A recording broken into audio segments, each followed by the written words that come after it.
The Trump administration had indicated that they intended to increase the refugee admissions cap for fiscal year 2026 by an additional 10,000. This according to a Reuters report several weeks ago. Then the New York Times reported that they'd actually done it by sending the proclamation or the emergency notice to Congress. And some people don't believe it's real.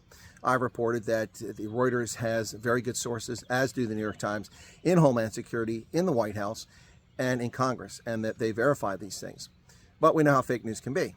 So today, a few folks found on the Federal Register the actual document sent by the Trump administration, signed by President Trump, increasing the cap. And I told people all along since last year not to worry about this cap, because the cap is not fixed in stone. If the administration's serious about this refugee program, they will find ways to get around the cap. I mentioned temporary protected status and humanitarian relief, but these are programs that you actually hear, so they'd have to get people over here.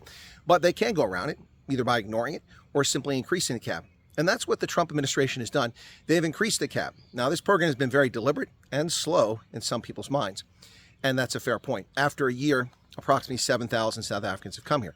But we were flooded with 300,000 Ukrainians we never asked to come to this country. The Ukrainians came here and flooded this country courtesy of the Biden administration. In addition to the Ukrainians, we also had this country invaded and flooded by lots of unvetted Afghans, many of whom who shouldn't be here. Some, yes, but most of them shouldn't be here. And they've been dumping people in our neighborhoods from all over the world for years without our consent or approval. So the South Africans, only 7,000 in the past year. That's not a large number. Now an additional 10,000 can come into the country from this point forward. We have just 4 months left in the fiscal year. It runs out on 30 September. And in that time, if the administration reaches that 10,000 additional South Africans, that would mean that they get 17,000 South Africans this year. But over 4 months, that's 2,500 South Africans per month. We've never had that many refugees come in the country in a single month from South Africa. The peak has been in April of 2026 when it was 1,500 plus. So that's a significant increase in the number. We'll find out if that actually happens, because that marks a significant increase. We have a number of refugee assistance agencies are nothing but trouble that are causing all sorts of problems. And I'm going to talk about them in another video. But this video is to confirm what I predicted last August, September, October, when people panicked over the 7,500 number. They're saying only 7,500 for South Africa. No, it was only 7,500 was for the rest of the world. And so far, only 3 refugees have come over under that cap, at least 497. Those were 3 Afghans that arrived in Colorado in November. So it's been all South Africans, 6,066 through April. Now we have an opportunity to see that number. It probably already hit 7,000 here in May, to go up to another 10,000, 2,500 per month. And that is a significant increase. We're going to need agencies that are capable and willing to take on these refugees. Many of them sacked and made redundant their staffs last year because they're no longer getting the gravy train of billions of dollars from the taxpayer to flood our country with people coming here, many of whom are not properly vetted.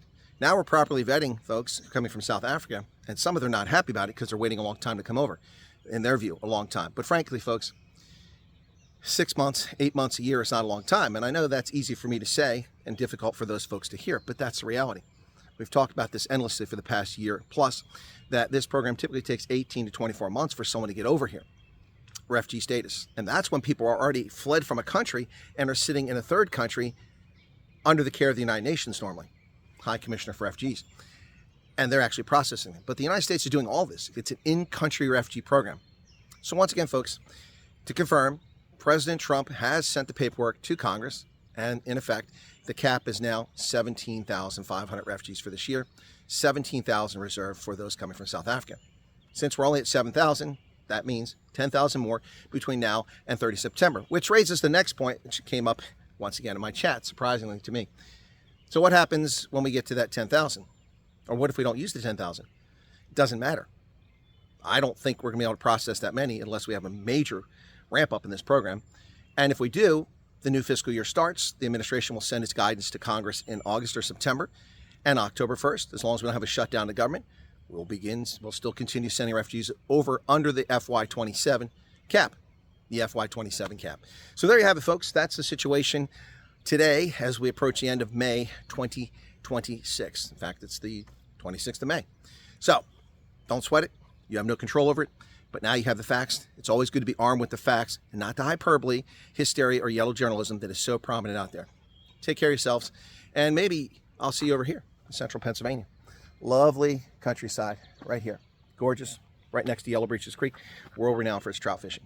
Cheers.